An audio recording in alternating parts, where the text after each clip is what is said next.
Romanos 8, 29, eu gostaria de ler com você. Pois aqueles que Deus de antemão conheceu, Ele também predestinou para serem conformes à imagem de seu Filho, a fim de que Ele seja o primogênito entre muitos irmãos. Queridos, pode parecer, um pouco extenso aqui, mas onde está o propósito eterno de Deus aqui? Qual é o propósito eterno de Deus? Se a gente interpretar, se a gente resumir, como alguns fizeram no decorrer da história, a gente diria, segundo Romanos 8, 29, que este propósito é ter uma família de muitos filhos semelhantes a Jesus. Esse é o propósito, sermos uma família. É por isso que eu falei, quando mencionei o quanto eu amo a igreja, porque vocês são a minha família espiritual. E o Senhor não deu a sua vida por um grupinho pequeno. É uma família de muitos filhos. Eu diria, queridos, que o Senhor já tem uma família de muitos filhos. Não sei quantos são de fato nascidos de novo, sobre a face da terra, mas somos, eu acredito, não tenho estatística aqui, mais de 2 bilhões de cristãos. Então, é uma família numerosa, pode ser mais. Eu vejo muitos lugares aqui vazios, são cadeiras que estão esperando nossos novos irmãos que vão chegar nesse ano. Amém, queridos?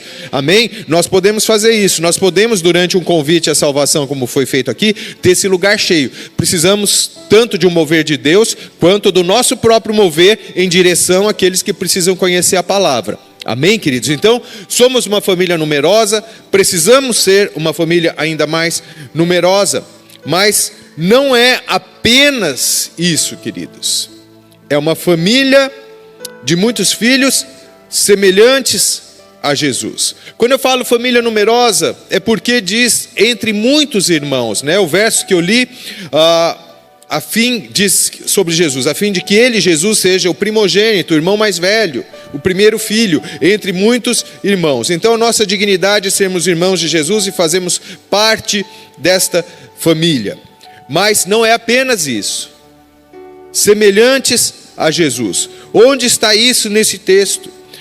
Está no fato de que Ele nos predestinou para sermos conformes, termos a forma, agimos da forma segundo a imagem do seu Filho. Deus nos chamou para sermos réplicas de Jesus.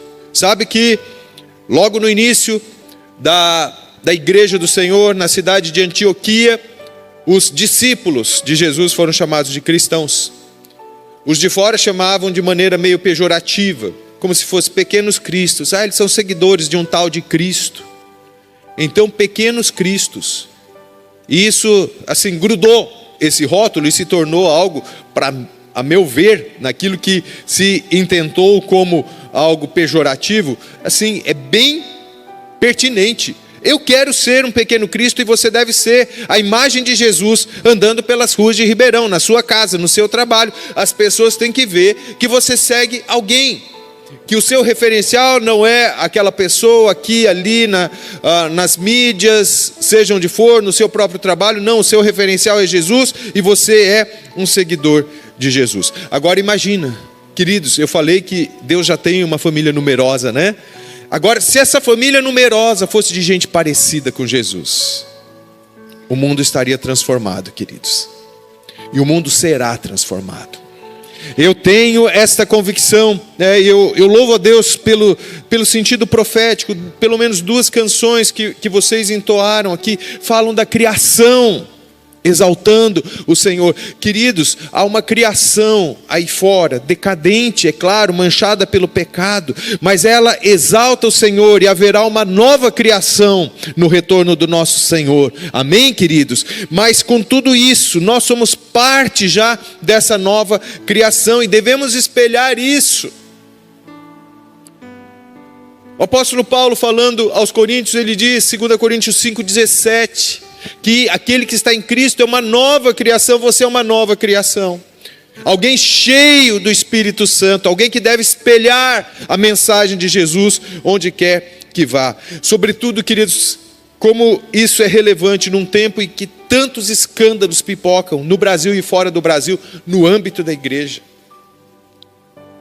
Antigamente se dizia, esses pentecostais, esses carismáticos, né? Eles não prezam tanto pela santidade quanto os escândalos. Queridos, escândalo não escolhe viés teológico. Nos últimos anos, assim, gente dentro do Brasil e fora do Brasil, no segmento reformado, tem caído e tem escandalizado. E antigamente a gente pensava em escândalos sexuais, né? Coisa triste quando um líder, um pastor, cai nisso. Mas, queridos, as notícias, né? Eu não quero me antecipar a julgamentos, mas há uma investigação aí no Congresso Nacional e há pastores envolvidos em desvios e tantas coisas. Guarda seu coração, porque a mídia traz muita coisa que não é real, tá? Mas assim, há escândalos financeiros. Queridos, nós precisamos retomar essa consagração e santidade. Não importa se o líder A, B ou C caiu, você é chamado a espelhar a glória do Senhor, a andar nele, a ser parecido com Jesus. O meu referencial não são os líderes que caíram, mas é o Senhor Jesus. Amém, queridos? Então, eu queria compartilhar com você isso, esse chamado que o Senhor colocou no meu coração de maneira tão pessoal ali no final do ano passado, é o chamado para todos nós, a nossa vida toda, e por isso, atenda a esse chamado para você ser mais santo. Amém? O Senhor está chamando a mim e a você para sermos mais santos. Mas, querido, você concorda que não é fácil? Quando você olha talvez para quem está caído, não, eu sou melhor do que ele. Aí talvez fique fácil, mas quando você olha para o padrão de Jesus, aí fica mais difícil. E se você dependesse apenas, querido, do seu esforço, a sua missão estaria logo no início fracassada. Você não conseguiria, porque eu e você precisamos da graça do Senhor. Mas quando o Senhor nos chama a algo, queridos, pode estar seguro, Ele provê os meios para nós atingirmos. Há um chamado na Bíblia, no Velho Testamento, no Novo Testamento, para a santidade. E o Senhor nos dá os meios para nos tornarmos mais santos, para nos tornarmos não apenas uma família de muitos filhos, mas filhos semelhantes a Jesus, conformes à sua imagem. Eu e você temos que tomar a forma de Jesus, mas a pergunta é, como nós podemos nos tornar mais parecidos com Jesus? Me ocorre aqui que quando Pedro e João são chamados lá no Sinédrio após terem realizado milagres, pela maneira com que eles falavam, a maneira como eles expunham aquilo que eles estavam defendendo, o direito de proclamar o nome de Jesus. Quando eles saem, o Sinédrio continua a sua reunião e eles constatam, eles estiveram com Jesus, porque o falar era igual, eles tinham se tornado parecidos com Jesus. Como eu e você podemos nos tornar parecidos com Jesus, queridos? Em primeiro lugar, através de algo chamado contemplação. O que é contemplar, queridos? Sabe, às vezes a gente tem essa ideia meio mística, quando a gente pensa nos contemplativos da história da igreja, queridos. É gente que viu Jesus, que teve a experiência não apenas, eu tive uma impressão no meu coração, né? A gente vai falar sobre isso, mas houve gente que viu Jesus, que ouviu a voz do Senhor, que viu a pessoa de Jesus. Jesus ressuscitado apareceu para essas pessoas. É claro, os discípulos ali, logo após a ressurreição, viram Jesus. As mulheres que foram ao sepulcro viram Jesus. Jesus apareceu a mais de 500, mas ele ascendeu aos céus. Mas depois disso, logo alguns anos depois, esse mesmo Jesus que subiu aos céus aparece para Paulo, por exemplo. E não uma única vez. E no decorrer da história ele apareceu para outras pessoas. Eu compartilhei há 3 semanas lá no Campus Oeste uma experiência, né? Quando eu comecei a me dedicar a buscar tipos de oração mais profunda, mais intimidade com o Senhor. Eu lia esses relatos, eu comecei a dizer, Senhor, se tu tens isso para mim, eu quero.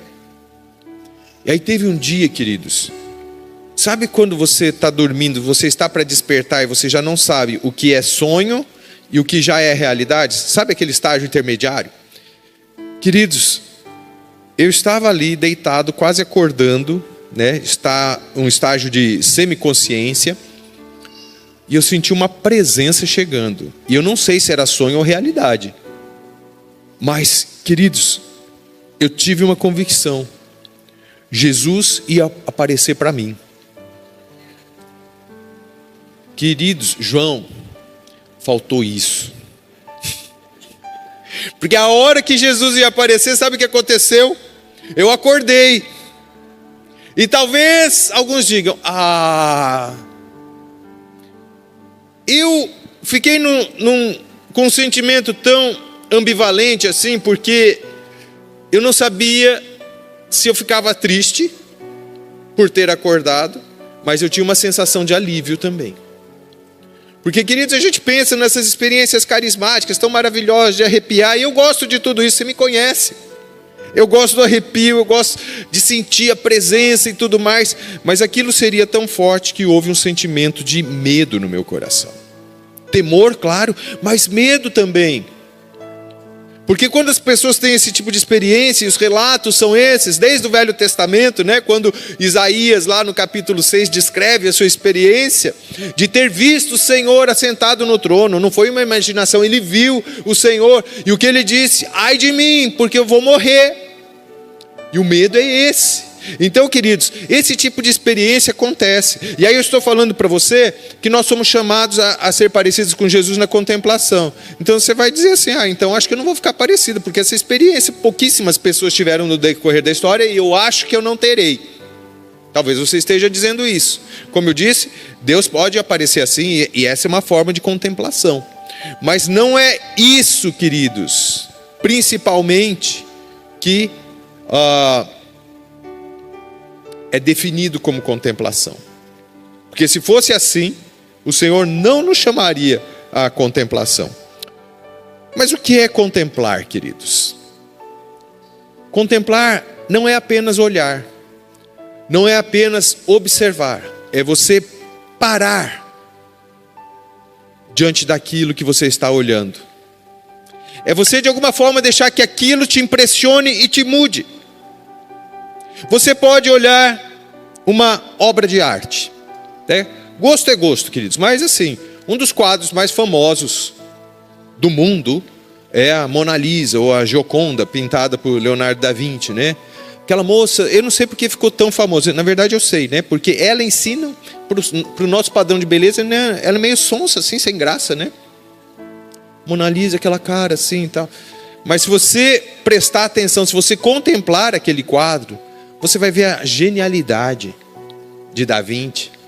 Outros pintores, sabe? Você olha o quadro, interessante, mas não é o meu gosto, meu tipo de arte, assim, barroco, não sei o que e tal. Aí você para ver sombra, claro, escuro, tudo isso que faz parte, por exemplo, da arte barroca. Aí você fica assim, que genialidade. Então você precisa contemplar, não é só olhar. Por que contemplar, queridos? Um poeta britânico, William Blake, ele cunhou uma frase: você se torna naquilo que você contempla. Quando você contempla o Senhor, o que está implícito, né, nesse pensamento de William Blake é: você se torna aquilo. Porque aquilo, não apenas você olha para aquilo, mas dá a impressão que aquilo olha para você e entra dentro de você. Agora, esqueça por uns instantes esse aspecto místico da contemplação mesmo do Senhor aparecer. Uma das passagens mais impressionantes do Novo Testamento, assim, está entre as minhas, provavelmente, top 10 do Novo Testamento, é 2 Coríntios 3,18, que diz o seguinte: e todos nós, com o rosto descoberto, contemplando a glória do Senhor, somos transformados de glória em glória, na sua própria imagem, como pelo Senhor, que é o Espírito. Queridos, nesse capítulo 3 de 2 Coríntios, Paulo começa a fazer um paralelo entre Moisés na velha aliança e o que nós devemos viver na nova aliança. E a referência é aquele fato lá no Velho Testamento, que você provavelmente conhece, quando Moisés subiu o monte para falar com o Senhor aparecia a ele, a nuvem vinha e o envolvia, e ele ficava exposto à presença do Senhor. E na primeira vez que ele desceu do monte, as pessoas ficaram ofuscadas, porque ele ficou impregnado pela glória de Deus, e o rosto dele brilhava, e ele teve que colocar um véu para proteger aqueles que estavam vendo Moisés. Moisés ficou impregnado da presença de Deus, e ele refletia aquela presença.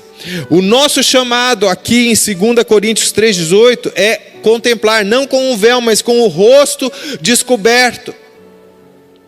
Contemplar a glória do Senhor, e assim sermos transformados. Sabe, essa palavra aqui, contemplar, a maioria das versões traz isso.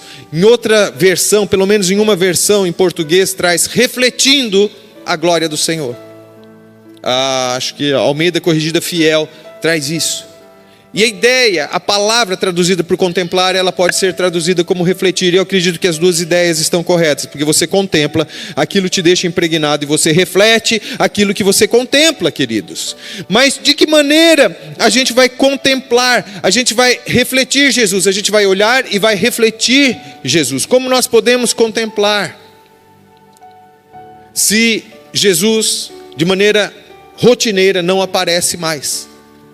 Senhor, se tu quiseres aparecer para mim, eu vou ter medo, mas eu recebo essa experiência. Você gostaria de ter essa experiência? Se ele aparecer para mim, você provavelmente não vai saber, tá?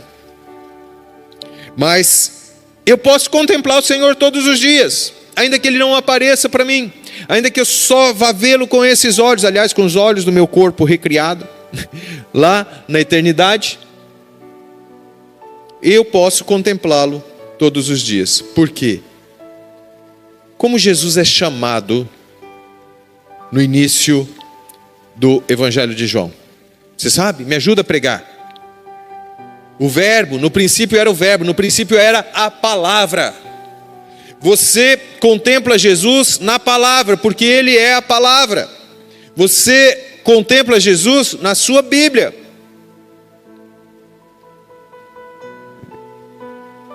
Sabe, quando você lê a Bíblia, você aprende de Jesus. Veja o que ele mesmo disse, o Senhor Jesus disse em Mateus 11:29. Tomem sobre vocês o meu jugo e aprendam de mim, porque sou manso e humilde de coração, e vocês acharão descanso para a sua alma. Queridos, quantas vezes a nossa alma está atribulada, está inquieta. Nos últimos dias eu ando meio inquieto, queridos, tem tanta coisa acontecendo, tanta coisa por acontecer, que a minha alma fica meio atribulada, fica inquieta. Mas o Senhor traz esse convite maravilhoso para aprendermos dele. Querido, como você aprende dele? Jesus estava falando ali para os seus discípulos que estavam caminhando com ele. Eles tinham o privilégio de ouvir Jesus dizer as suas palavras e aprender dele diretamente. Mas o Senhor não nos deixou à deriva, ele deixou a palavra para nós, e você aprende de Jesus, você aprende com Jesus através da palavra.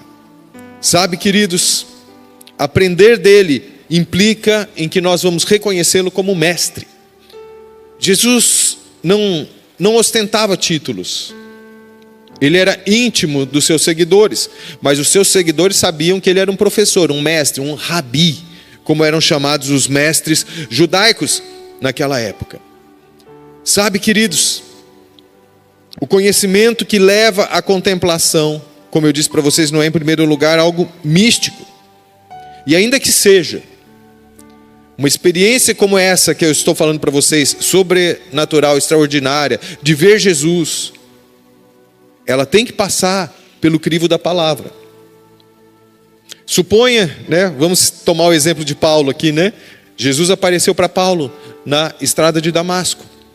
E se Jesus supostamente tivesse dito a Paulo: olha, na verdade, Moisés estava errado, aquela coisa de lei toda não tem papel nenhum, aquela experiência deveria ser descartada, porque o que dirige a minha vida e a sua vida é a palavra de Deus, queridos. Amém? E é por isso que nós precisamos conhecer, entrar, aprender de Jesus na palavra. aprender de Jesus. Retomando o exemplo de Paulo, aquele Jesus que apareceu para Paulo é o Senhor Jesus, o Rei dos Reis e Senhor dos Senhores, porque ele não disse que Moisés estava errado, ele comunicou a Paulo o papel que a lei tinha e que ele, Jesus, era o cumprimento e o fim da lei, e a partir dali tinha começado uma nova aliança. A maravilha daquilo que eu e você cremos, porque aquela experiência mística de Paulo estava amparada pela palavra de Deus.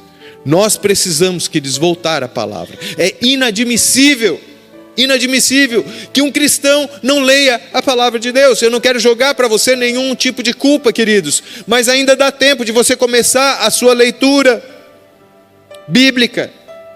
Eu não vou perguntar, mas certamente aqui há pessoas que depois de 5, 10, 15 anos, talvez você não tenha lido a Bíblia toda ainda.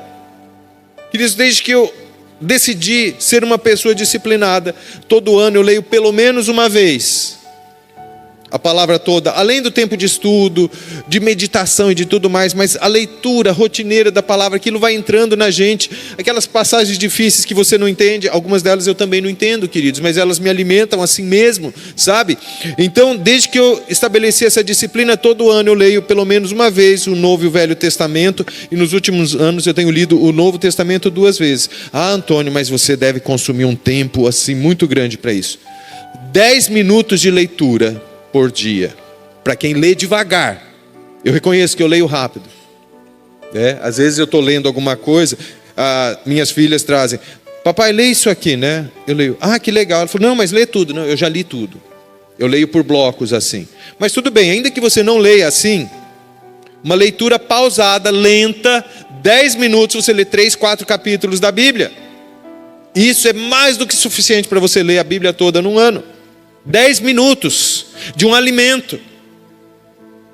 Então, queridos, nós precisamos ser, não importa se vamos ter rótulo, né? Antigamente, as pessoas ironizando os evangélicos, crentes, protestantes. Lá vai o Bíblia. Lá vai ele, desodorante de crente é a Bíblia, né? Anda com a Bíblia debaixo do sovaco. Queridos, nós temos que não andar com ela debaixo do sovaco, tem que andar com ela aqui na mente e aqui no coração. Mas ela tem que estar aí, a palavra de Deus tem que estar aí. Amém, queridos? Então nós contemplamos Jesus, nos tornamos parecidos com Jesus através da contemplação na palavra. Mas também contemplamos Jesus na vida de oração. E de propósito, queridos, eu quis colocar primeiro a palavra e depois a oração. Não porque um seja mais importante do que o outro, mas é que a palavra, queridos, recheia aquilo que nós vamos ter na nossa vida de oração. Nós conhecemos Jesus através da palavra e nós nos relacionamos com Ele através da oração. Porque, queridos, a oração é uma via de mão dupla. Eu já me traí algumas vezes falando, eu estava fazendo as minhas orações. Queridos, oração não é algo que se faz, é algo que se vive. Se eu for conversar com o João André, eu não posso dizer depois, eu estava fazendo uma conversa com o João. Não, eu estava conversando com ele.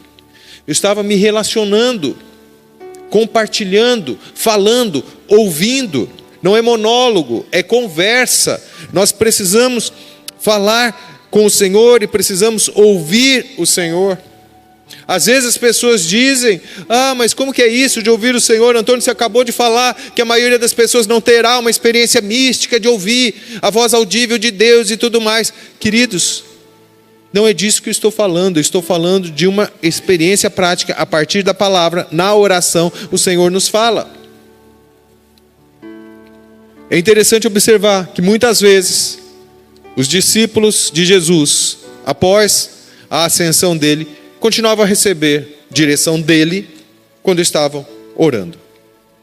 Enquanto eles estavam adorando, diz o texto de Atos 13, 2, enquanto eles estavam adorando o Senhor e jejuando, o Espírito Santo disse, separem-me agora Barnabé e Saulo para a obra a que os tenho chamado. Eles estavam orando e o Espírito Santo falou. É claro, aqui a gente pode dizer que foi de uma forma mística, porque foi através do dom de profecia. Alguém se levantou e falou profeticamente, separem-me Barnabé e Saulo para a obra que eu tenho chamado. Mas, queridos, eu falei para vocês, na virada do ano, no jejum, eu senti Deus me chamando para uma consagração. Ah, como foi isso, Antônio? Você ouviu a voz de Deus? Não, Deus sabe da minha capacidade cardíaca, queridos. Acho que se eu ouvisse, eu caía duro ali. Mas como assim, Antônio, Deus te chamou?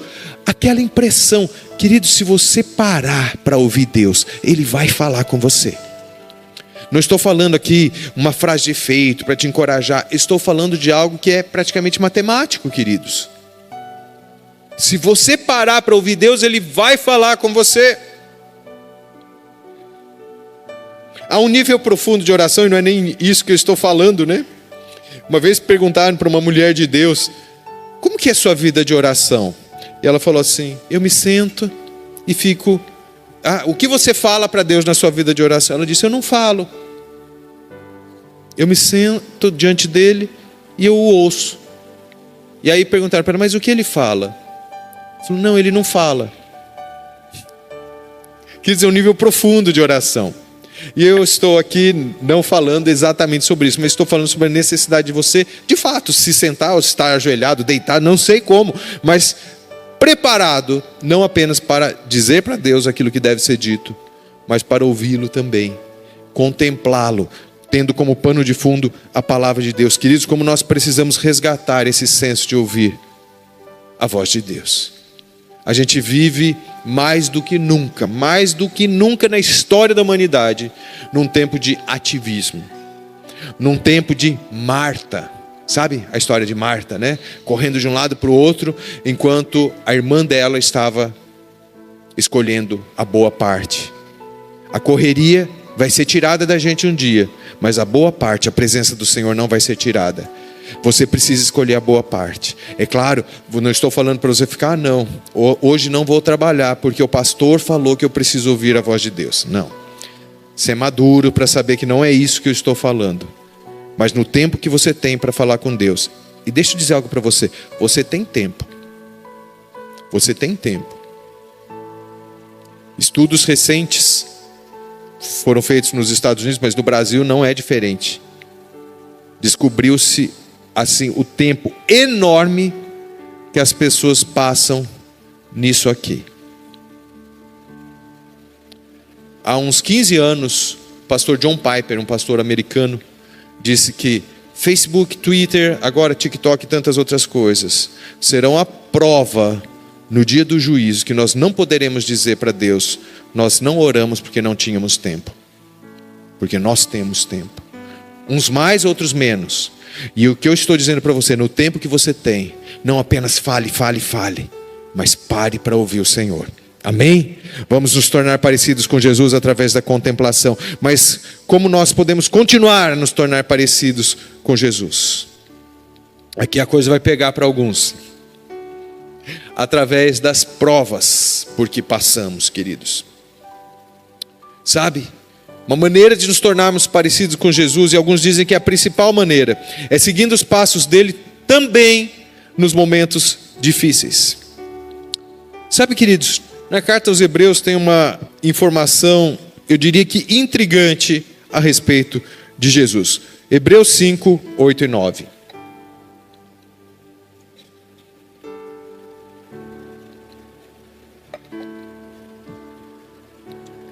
Embora fosse filho, aprendeu a obediência pelas coisas que sofreu.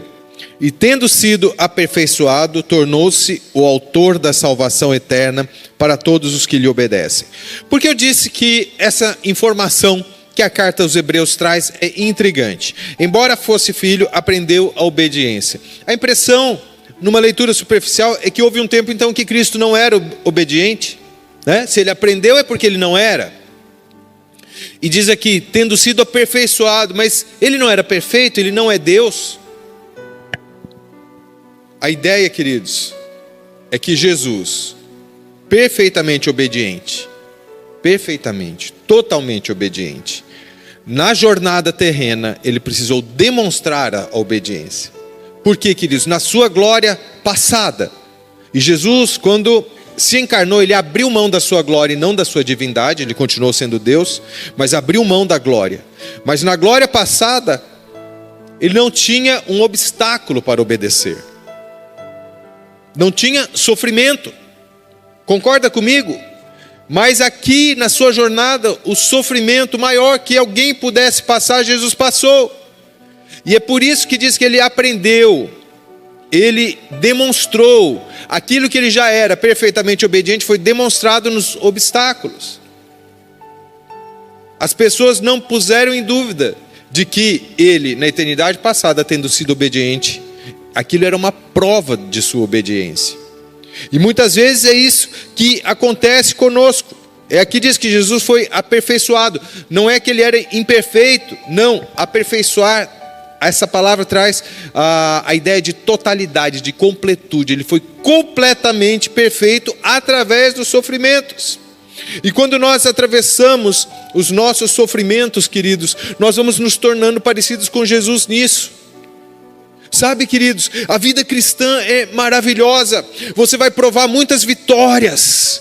Você vai provar do poder de Deus, queridos. Sabe, Deus nesta manhã está curando pessoas aqui neste lugar. Eu tenho essa convicção dentro de mim. Quando eu estava dirigindo para cá, vindo para cá, o Senhor começou a falar que nesta manhã Ele curaria pessoas. Recebe a sua cura. Se você está com alguma dor, eu quero dizer que o Espírito Santo é suficientemente poderoso para te livrar de enfermidades, de dores. Mas muitas vezes, queridos, o sofrimento vai ser permitido pelo Senhor justamente para que nós sejamos aperfeiçoados. E aqui, falei para vocês que Deus me chamou à santidade e uma consagração maior, e Deus me livre de pecar, mas eu preciso fazer uma denúncia aqui, uma denúncia profética. Cuidado com alguns grupos cristãos, cuidado com algumas seitas, queridos, né? A verdade tem que ser dita, mas um grande grupo aí, supostamente cristão, hoje eu digo que parece que começaram como cristãos, mas se tornaram uma seita. Um grande conglomerado de comunicação e de tanta coisa aqui no Brasil. O slogan, há alguns anos, desse grupo era: pare de sofrer. Sai fora, queridos, porque essa não é a proposta de Jesus. Qual é a proposta de Jesus? Vamos ver algumas afirmações surpreendentes de Paulo. 2 Coríntios 12, 10. Por isso, sinto prazer nas fraquezas, nos insultos, nas privações, nas perseguições, nas angústias por amor de Cristo, porque quando sou fraco, então é que sou forte. Queridos, isso aqui é uma subversão do que a natureza humana caída prega. Porque a nossa natureza carnal, o que ela quer é conforto. Ela quer força. E Paulo fala que tem prazer nas fraquezas. Ela quer reconhecimento, elogios, e Paulo diz que tem prazer nos insultos. Ela quer ser suprida de tudo, e Paulo diz que tem prazer nas privações, nas perseguições, nas angústias, por amor de Cristo. A gente acha lindo isso aqui, principalmente o final, porque quando sou fraco, então é que sou forte. Puxa vida, esse cara era demais, Paulo era demais. Queridos, mas do ponto de vista humano, se você der isso aqui para um profissional de saúde mental, vai dizer: esse cara está desequilibrado. Porque uma coisa é suportar e tudo mais, mas ter prazer. E ele tinha prazer, por quê? A conclusão é essa: porque tudo isso faz com que ele se reconheça fraco, e na sua fraqueza, Deus o faz forte. Cristo passou por isso tudo e muito mais, numa intensidade maior. E foi aprovado, como eu e você precisamos ser aprovados, queridos. Não bastando isso, em Romanos 3, de 3 a 5, Paulo diz: e não somente isto, mas também nos gloriamos nas tribulações. Nós não nos gloriamos quando Cristo está curando, quando o Espírito Santo está movendo, milagres estão acontecendo? Sim, também, mas do ponto de vista pessoal, olha o que Paulo diz: nos gloriamos nas tribulações, sabendo que a tribulação produz perseverança, e a perseverança produz experiência, a experiência produz esperança. Ora, a esperança não nos deixa decepcionados, porque o amor de Deus é derramado em nosso coração, pelo Espírito Santo que nos foi dado. Queridos, a gente ama a parte final aqui, né? O amor de Deus sendo derramado pelo Espírito Santo. Isso é maravilhoso, queridos. Mas antes disso vem tudo aquilo que a gente leu. Gloriar-se nas tribulações. Como assim? Qual é o raciocínio de Paulo? A tribulação testa a fé, certo? É fácil você dizer que tem fé quando tudo está indo bem para você, mas quando vem a tribulação, há uma prova de fé, e aquilo produz em você perseverança. O que eu quero dizer? Se você está atravessando lutas, eu estou atravessando nesses dias lutas mais intensas. Eu quero dizer que você vai perseverar. Permita que o Espírito Santo produza isso em você. Mantenha-se firme. E a perseverança vai produzir em você uma experiência. Qual experiência? De não ter negado a fé, de não ter fraquejado, de não ter abandonado o Senhor.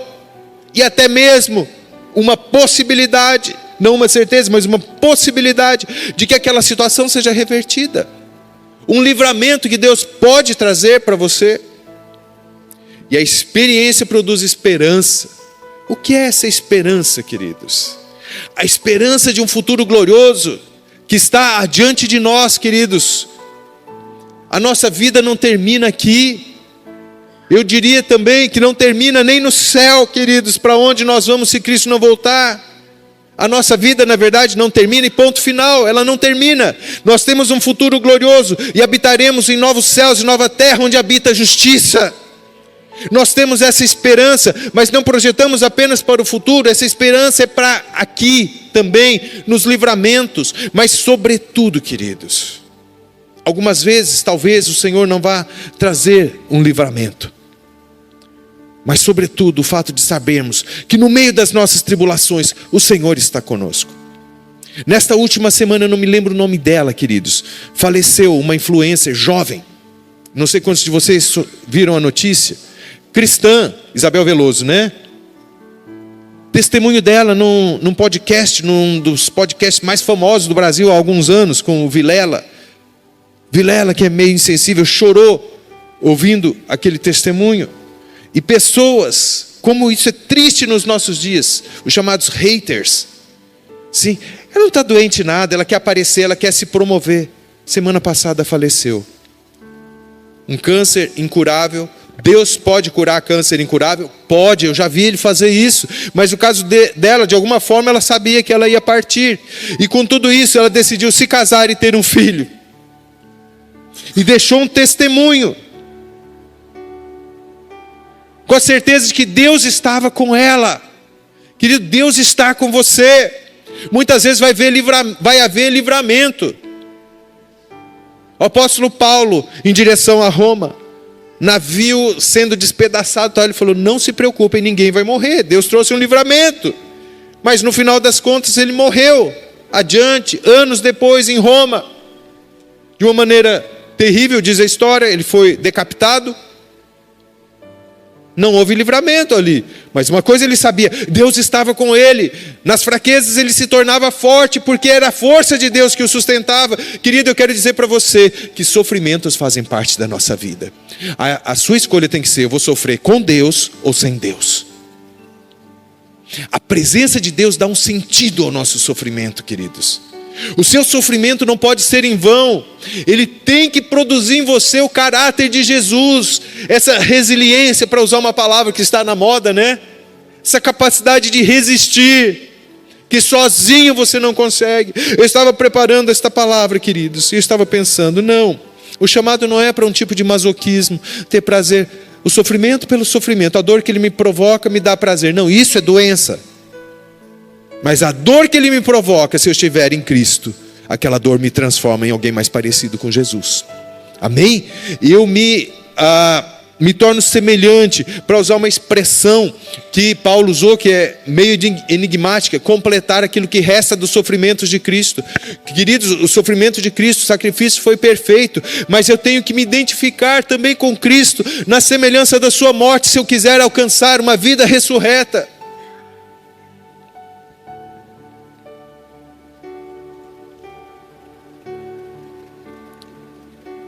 Eu estava me lembrando, enquanto preparava essa mensagem, né, de tantos momentos difíceis. Ultimamente tenho atravessado alguns, mas na minha história, eu lembro um dia que tudo estava desmoronando, eu tinha 18 anos. Um lar disfuncional, plenamente suprido sobrando do ponto de vista material, mas totalmente desestruturado. Absolutamente. Eu era, na minha casa, a única pessoa de equilíbrio. Com 18 anos, eu achava que eu tinha que dar conta de tudo. Nem meus pais, nem minhas irmãs. Eu era aquele que estava tentando segurar. E eu achava que eu tinha que fazer sozinho. Queridos, naquela época não tinha nada, não tinha um tablet para eu ter uma chamada de vídeo. A única pessoa que eu confiava mesmo para abrir meu coração era meu primeiro pai espiritual, que estava morando em São Paulo. E vocês da nova geração não vão saber o que é isso, né? Eu tinha um telefone com fio. Eu lembro que puxei aquele fio enorme do telefone e fui pro meu banheiro, me fechei lá, chorando, e eu liguei para esse irmão. Mas ele não tinha o que fazer a não ser orar por mim. Mas naquele dia, eu nunca esqueci isso, porque eu sentia como se houvesse um peso físico sobre mim. Você já passou por isso? O sofrimento tão intenso que você sente que você vai quebrar, parece que é física a coisa. Sabe a coluna que não está aguentando a construção acima, que parece que está com rachadura e que vai envergar? E sabe por quê? Aquela coluna não se rompeu naquele dia, ainda que eu não soubesse. O meu amigo estava longe de mim, a 300 quilômetros em São Paulo, mas Cristo estava ali comigo através do Espírito Santo. E foi Ele que me segurou. Eu tenho uma garantia para você: se você ressignificar o seu sofrimento, as suas dores e as suas lutas em Cristo, você vai saber que Ele sempre esteve ali. Sabe, naquela época, queridos, eu estava numa reunião de oração carismática, assim, muito agir de Deus, e ninguém sabia. Eu era, assim, absolutamente reservado quanto a isso. Eu não saía falando para as pessoas. Eu disse que a única pessoa para quem eu tinha coragem de falar do que estava acontecendo era esse amigo que estava longe. Aí estou lá, com aquela cara bem disfarçada, mascarado assim, naquela reunião, todo mundo louvando. De repente chega uma mulher que não sabia de nada que estava acontecendo. E ela falou, pôs a mão no meu ombro e falou: fique tranquilo, o Senhor está lapidando você. Ali eu tive a certeza que o Senhor estava comigo, queridos. E parte do que eu sou hoje, queridos, sabe, alguns falam, essa coisa meio doida. Lembra do João, né? Luciano Subirá aquela vez falou: eu vejo uma coisa meio doida em você, né? Aí o João falou assim: bingo. Sabe essa coisa carismática, eu amo a presença de Deus e tudo mais, mas tudo isso foi formado também por causa disso, queridos. Porque senão é oba-oba. Eu amo a presença de Deus, eu amo ver curas. Eu disse, Deus está curando aqui. Creia nisso, queridos, Deus está curando, eu amo tudo isso. Mas eu não posso ter só uma parte do pacote, eu quero o pacote completo. Amém, queridos? Vamos nos tornando semelhantes a Jesus também no sofrimento. E finalmente, queridos, nós nos tornamos semelhantes a Jesus através da vida no Espírito. Queridos, quando eu falei sobre sermos parecidos com Jesus através da contemplação, citando 2 Coríntios 3,18, que vamos sendo transformados de glória em glória na sua própria imagem, pelo Espírito, pelo Senhor que é o Espírito. É o Espírito Santo que age em nós. Não é um sofrimento vazio. Sabe que tem pessoas que sofrem, eu admito isso, sem Cristo. E elas vão tendo de alguma forma o seu caráter trabalhado, porque elas não saem reclamando e tudo mais, mas aquilo acaba chamando atenção para si mesmo. Elas não estão refletindo o Senhor. Eu não quero aquilo porque eu passo, que aquilo traga atenção para mim, mas eu quero refletir a presença do Senhor. É o Espírito Santo, esse agente de transformação. É Ele quem forma Jesus em nós. Sabe por quê? Ele é chamado de o Espírito de Jesus. Quando Jesus ascendeu aos céus, estava refletindo sobre isso há 3 semanas lá no Campus Oeste, né? Antes, ele deu essa notícia para os discípulos que ele ia voltar para o Pai. Os discípulos ficaram meio apavorados. E ele disse em João 14,16: e eu pedirei ao Pai, e Ele lhes dará outro Consolador, a fim de que esteja com vocês para sempre. Outro, não é outra coisa, é outro assim como eu. O exemplo que eu usei é: se eu tomar todo esse copo d'água,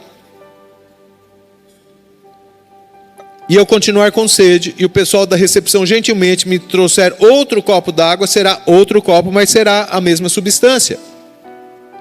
Então, quando Jesus prometeu o Espírito Santo, não era outra coisa diferente.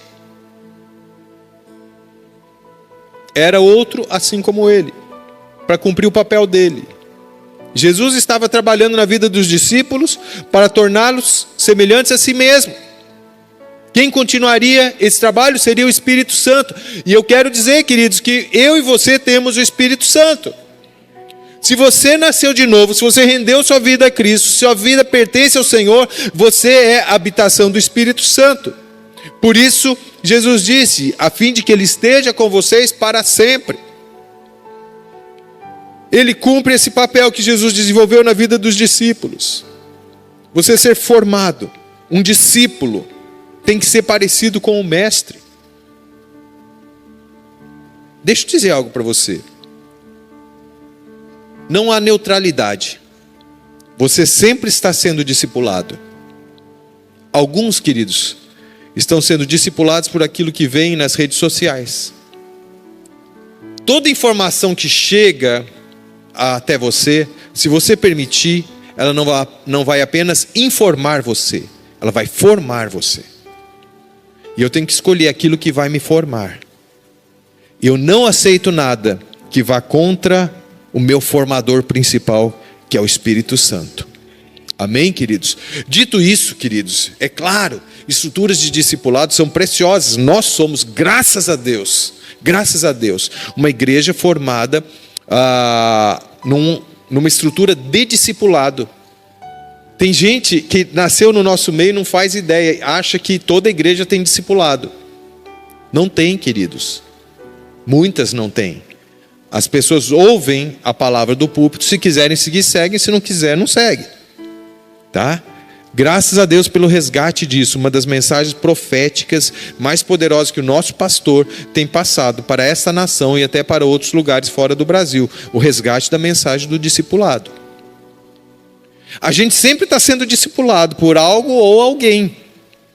E eu repito, não aceito nada que seja diferente daquilo que o Senhor me traz. Ideologias políticas não vão me discipular. Há ideologias que se aproximam um pouquinho mais, que carregam alguns dos valores cristãos, mas o que vai normatizar, o que vai dar direção para a minha vida não é a ideologia A, B ou C, é o Senhor e a sua santa palavra. Por isso, eu falei inicialmente sobre o poder da palavra, sobre o papel da palavra. Eu vou ser formado por aquilo que o Espírito Santo traz em mim. Jesus, falando sobre o Espírito, falou, Ele vai lembrar vocês de tudo que eu falei. Então é Ele que me forma, queridos. Não é algo frio, não é simplesmente estudar a palavra, desenvolver uma disciplina de oração, sem que isso seja regado pela presença do Espírito Santo, pelo poder transformador do Espírito Santo. Quando nós somos discípulos de Jesus através do Espírito Santo, há um fruto nisso, queridos. A passagem mais relevante sobre o fruto do Espírito está em Gálatas 5, 22 a 25. Mas o fruto do Espírito é amor, alegria, paz, longanimidade, benignidade, bondade, fidelidade, mansidão, domínio próprio. Contra estas coisas não há lei. E os que são de Cristo Jesus crucificaram a carne com as suas paixões e os seus desejos. Se vivemos no Espírito, andemos também no Espírito. Amém, queridos? A gente sempre pensa, quando Paulo fala sobre o fruto do Espírito, sobre fruto na maneira mais direta. Fruto é aquilo que dá numa árvore. É como se a árvore fosse a palavra de Deus, fosse o próprio Cristo. E aí tem o fruto. Mas, queridos, o que é fruto? Não diretamente o fruto que você colhe numa árvore. Se eu me preparar arduamente para um concurso público, se eu estudar, se eu estudar arduamente para o vestibular, qual será o fruto provável? Eu vou ser aprovado. Então, fruto, queridos, é resultado. O resultado do meu caminhar em Deus, queridos, tem que ser essas virtudes que eram tão evidentes na vida de Jesus. Quando você olha, o que é o fruto do Espírito? É o caráter de Jesus. Amor, alegria, paz, longanimidade, benignidade, bondade, fidelidade, mansidão e domínio próprio. Quase tropecei aqui, né? E assim eu fiz questão de memorizar há anos. Eu peço, Espírito Santo, desenvolve o teu fruto em mim, na minha caminhada. Porque olha o que ele fala. Se vivemos no Espírito, o que quer dizer viver no Espírito? O Espírito Santo está em você. Andemos também, isso implica movimento. Você andar naquilo que já está em você, você exibir. Veja como a coisa vai se concatenando com aquilo que eu disse antes. Expressar a glória do Senhor através do Espírito Santo. Não apenas vivamos no Espírito, mas andemos nele. Viver ocorre pelo fato de ele estar em nós. Mas a pergunta é, você está nele? Esse é o andar. Ele estar em você é a parte dele, e você estar nele é a sua resposta a ele. Amém? Quer ser parecido com Jesus? Queria te convidar a ficar em pé agora.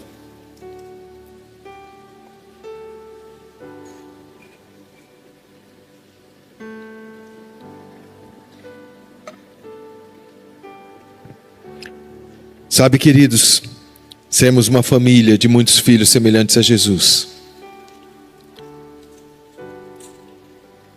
se cumpre por causa disso. Se nós formos mais semelhantes a Jesus, a família terá mais filhos. As pessoas aí fora, elas não querem, elas estão cansadas de uma religiosidade vazia. O que elas querem é um modelo, é um referencial. E o referencial hoje, é claro, para nós é Cristo, mas para eles lá fora são os pequenos cristos, os cristãos. Gente parecida com ele. Feche seus olhos agora. Dentro de tudo isso, foi mais uma experiência que eu quis compartilhar com você, queridos. Dentro de tudo isso, como está o seu coração? Esse chamado para a santidade que o Senhor colocou dentro de mim há pouco mais de um mês, Ele está colocando dentro de você também. Não se conforme em ser um bom cristão. Eu sei que a maioria de vocês é. Continua, olha para Jesus, pede um coração semelhante ao dele. Envolva-se com a presença dele agora. Espírito Santo, nós te pedimos agora. Sabemos que os nossos melhores esforços resultarão em muito pouco, ou até mesmo serão nulos algumas vezes, se não for o teu agir em nós. Espírito de Deus, tu és aquele que formas Cristo em nós. Espírito Santo, eu estava refletindo no começo dessa mensagem com os meus irmãos sobre o fato de não bastar não cometermos pecados grosseiros. O Senhor está